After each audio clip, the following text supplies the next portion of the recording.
Le meilleur coin pour acheter et vendre les voitures qui comptent, c'est Cars In, Cars Out. Cars In, Cars Out. Qu'est-il arrivé aux voitures? Mon garage contient une modeste Panda 100 HP, une Alfa GTV qui, j'espère, va finir par tomber en marche, une 996 qui fait tout pour donner raison au forum, et une vieille série 7 qui flotte comme un lit à baldaquin. Chacune de ces voitures est objectivement inférieure à une voiture moderne. Moins fiable, moins sûre, moins confortable, plus gourmande et surtout moins rapide. Certaines familiales modernes accélèrent aujourd'hui plus fort que les supercars de mon enfance. Alors pourquoi il n'y a rien de moderne dans mon garage? Et pourquoi j'ai l'impression qu'on est nombreux à avoir ce même malaise? Pendant longtemps, je pensais avoir trouvé le coupable. Les SUV, les écrans, les aides à la conduite, les normes, le toujours plus. Et pourtant, plus j'y réfléchissais, et moins ça collait. Parce qu'ils expliquaient le comment, pas le pourquoi. Et plus j'avançais, plus je percevais quelque chose de beaucoup plus étrange. Quelque chose que j'avais pas vu venir. Mais avant d'essayer de répondre à cette question, merci aux partenaires de cette vidéo, Car Vertical. Prenons la Z4 35IS de mon frère. De prime abord, rien d'alarmant, seulement 79 000 km. Puis, on comprend vite pourquoi elle n'a pas beaucoup roulé. Son rapport Car Vertical révèle 2 gros sinistres en Belgique d'environ 20 000 € chacun d'après les données d'assurance. En 2023, c'était sa fille au volant, en 2024, sa femme, avant que la Z4 soit revendue par un pro à un acheteur français. Et si cet acheteur s'est contenté d'un historique limité aux seules données françaises, alors il n'y aura vu que du feu. Impossible alors de poser les bonnes questions, ni de négocier le prix. J'utilise Car Vertical parce que le service interroge 1000 bases de données dans le monde entier. C'est important parce que les voitures ne s'arrêtent pas aux frontières. Alors avant d'aller inspecter une voiture, utilisez mon code ING qui vous donne moins 20% sur vos rapports Car Vertical. Vous pouvez même acheter plusieurs rapports en avance pour bénéficier d'un tarif encore meilleur. Merci à Car Vertical pour son soutien et maintenant revenons à notre enquête.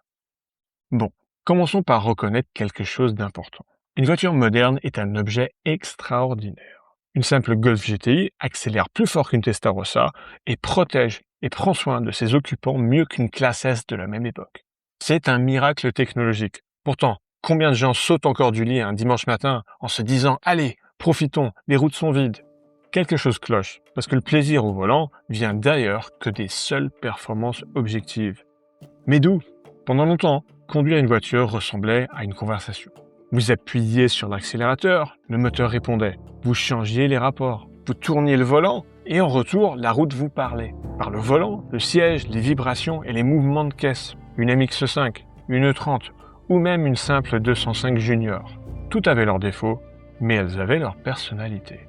Aujourd'hui, quelque chose s'est interposé. Entre vos mains et les pneus, entre votre pied droit et le moteur, entre la route et vos sens. La voiture est devenue extraordinairement compétente, pendant que nous, le conducteur, on est devenu extraordinairement dispensable. Pendant des décennies, le conducteur était considéré comme la solution. Aujourd'hui, il est souvent considéré comme le problème. C'est-à-dire que conduire une ancienne, c'est danser avec une partenaire, alors que conduire une moderne, c'est regarder un spectacle. Puis j'ai regardé le poids. La première M3 dans les années 80 pesait 1,2 tonne. La M3 actuelle approche des 2 tonnes et elle est plus large qu'une série 7 des années 80. Quand une M5 pèse autant qu'une Rolls-Royce d'autrefois, c'est que quelque chose d'étrange s'est produit. Alors comment est-ce qu'on en est arrivé là? C'est compréhensible. Les crash tests, l'insonorisation, les équipements, les boîtiers, les écrans et désormais les batteries. Mais quelque chose continuait à me gratouiller. Parce qu'une Daytona, c'est assez lourd. Une Rolls Silver Shadow, encore plus. Ma série 7 aussi n'est pas légère. Et pourtant, aucune d'entre elles ne me donne cette impression que quelque chose s'est échappé. À une époque, les voitures avaient chacune leur personnalité. Une Alfa ne se conduisait pas comme une BM. Une Honda ne sonnait pas comme une Porsche. Et une Saab n'avait rien à voir avec une Mercedes. Aujourd'hui, tout converge. Même cylindrée unitaire, même turbo, même boîte auto 8 rapports, même direction électrique, même putain de silhouette de crossover. Comme si toute la planète se mettait à adopter le même accent. Ça s'arrête pas là. Les plateformes sont partagées, y compris sur le haut de gamme. Porsche Cayenne, Bentley Bentayga, Lamborghini Urus, Volkswagen Touareg, tous cousins. Et dans le détail, c'est pareil. Les pièces communes, poignées, commodo, boutons, écran, mais aussi moteur et boîte de vitesse. Alors tout ça est parfaitement rationnel et après tout les constructeurs ont toujours partagé des pièces. Mais plus j'observais cette convergence et plus je me demandais qu'est-ce qu'on avait perdu en échange. Et c'est pas le plus étrange, parce que plus les voitures devenaient sophistiquées, plus elles commençaient à ressembler à quelque chose de complètement différent, à nos smartphones. Autrefois, on achetait une mécanique.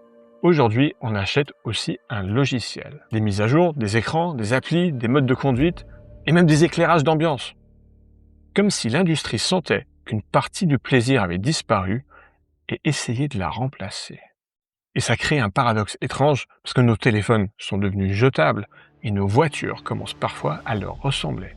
Plus complexes, moins réparables, et plus vite obsolètes. Autrefois, une Mercedes W124 ou une BMW E34 donnait l'impression d'avoir été conçue pour traverser les décennies. Aujourd'hui, beaucoup de voitures donnent plutôt l'impression d'avoir été conçues pour traverser 3 années de leasing. Étrange époque.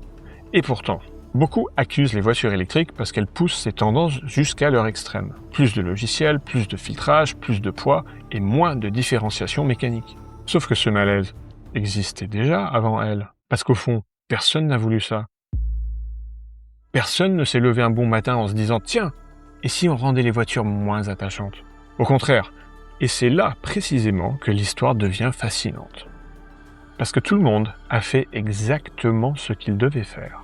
Les ingénieurs voulaient sauver des vies, les motoristes voulaient réduire la pollution, les gens de la qualité voulaient améliorer la fiabilité, les clients voulaient plus d'espace et plus d'équipement, les journalistes réclamaient toujours plus de performance, et tous ont obtenu ce qu'ils voulaient, individuellement. Et c'est là que ça m'a frappé. Peut-être que les voitures modernes ne sont pas devenues mauvaises, peut-être qu'elles sont devenues extraordinairement bonnes, et que c'est justement là le problème. Pendant 30 ans, l'industrie automobile a poursuivi le même objectif d'éliminer les défauts. Et ils ont brillamment réussi. Mais à force de supprimer des défauts, ils ont aussi supprimé des bizarreries et du caractère. Parce que le caractère réside souvent dans les imperfections. Ma Panda 100 HP est fatigante. Ma GTV V6 Bousseau consomme trop. Ma 996 se dandine. Et ma série 7 flotte. Et pourtant, je les aime. Parce qu'ils ont une personnalité, un parti pris, des manières et des défauts. Une façon bien à elles de voir le monde. Aucune n'est parfaite. Alors, qu'est-il arrivé aux voitures ? Je pense pas qu'elles soient devenues mauvaises. Je pense que les voitures modernes sont le résultat de millions de décisions rationnelles. Qu'aucune de ces décisions n'était mauvaise, mais collectivement, elles ont produit quelque chose que personne n'avait réellement voulu. Parce qu'il n'existe aucun KPI pour mesurer le sourire d'un conducteur sur une petite route. Et peut-être ce que beaucoup d'entre nous ressentent aujourd'hui, sans vraiment pouvoir le nommer, c'est pas que les voitures soient devenues mauvaises, c'est qu'elles ont cessé d'être un peu folles.